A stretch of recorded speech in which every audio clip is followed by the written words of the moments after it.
you need to understand that it isn't just the alcoholic and addict that's lying to themselves. We're lying to ourselves too. The friends and the family members have got to be honest.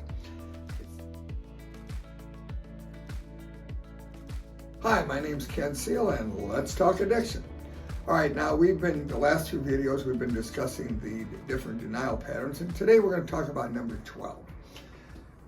And that one is what's called the democratic disease state. And so what the addict, the alcoholic is saying is, hey, I got rights, and you have no right to stop me from drinking and drugging. If I want to ruin my body, that's my business. Another thing I'd like to add to that too is that idea that I'm not hurting anyone. I'm not hurting anyone. Okay? And let's face it, does somebody have the right to kill themselves, to drink and drug and do negative things? Yeah, they got the right to do it. But the point is, I have no right to try to stop them, that they're not hurting anybody. I'm sorry. But that's bullshit. Plain and simple. Now, what I have with me today, I've got some statistics, so forgive me for reading here, but I just want to go over some of the costs, what it costs people in the United States because of addiction. We have the cost of loss of production, the cost of the judicial system and running the prisons and keeping people in prison and the court costs, and also healthcare costs. So basically, here's what it costs. For crime, every year for crime, it costs $97 billion. It's what we have to pay for crime because of addiction. Loss of production, $437 billion of production loss because of addiction. Healthcare costs, $166 billion. War on drugs, $41 billion. And just treatment centers alone, $30 billion. That's a lot of money. That's a lot of money. And just to put it into perspective, if we just took 1 month's worth of what it costs us to deal with the addiction, we could pay the college tuition for every person going to school right now. If we took 1 year's worth of what it costs us to deal with addiction, we're talking about paying off all the student debt. And we could also, or we could pay for 20 million teachers. And what it would take over 2 years, we could pay to correct all the infrastructure problems that we have in America. The roads, the highways, water, bridges, all these things. That's how much money it's costing us. So do I have a right to try to stop you? Yes, I do. Are you not hurting anyone else? Yes, you are hurting. You're hurting lots of people.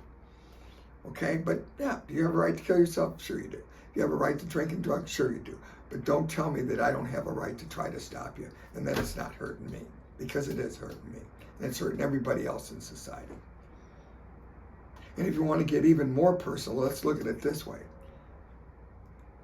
Do you have the right to go out and get drunker in hell and then drive home and kill somebody because of drunk driving? And another one, how many of your mothers, and I talked to lots and lots of mothers because I'm talking to the parents of people that were in prison. How many nights has your mother laid awake waiting for that phone call? Waiting for that phone call, wondering what's going to happen next. So, do you have a right to drink? Do you have a right to drug? Of course you do. But don't tell me I don't have a right to stop you, because you're hurting me. You're hurting your mom, your dad, your brother, your sister, your husband, your wife. You're hurting all society. You're hurting all society. And that's what your addiction is doing.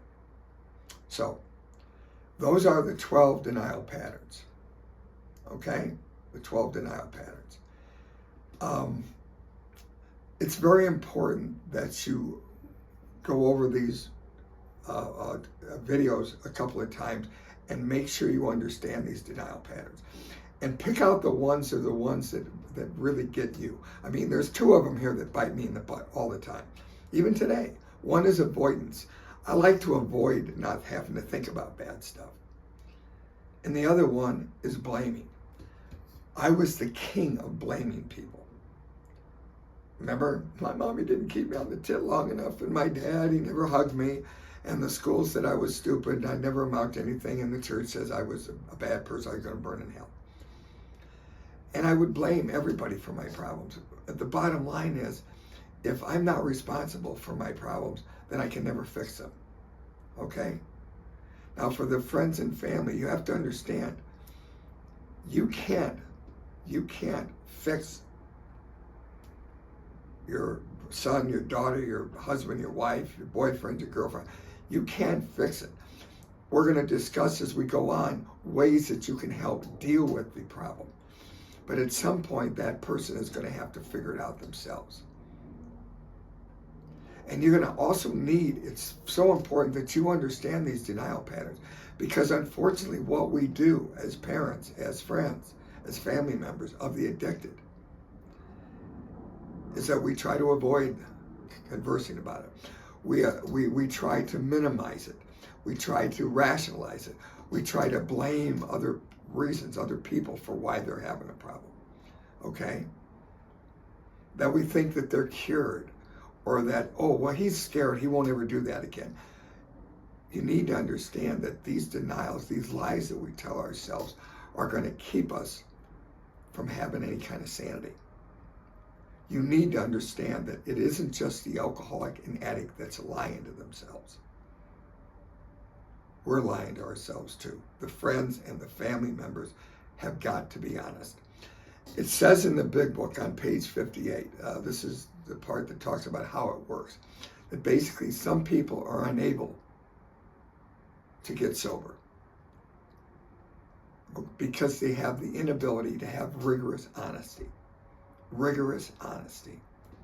Now, I'm just paraphrasing it, but basically what it boils down to is if we're going to be able to deal with addiction, whether the addict and alcoholic or the family and friends of the addict and alcoholic, we need to be honest with ourselves.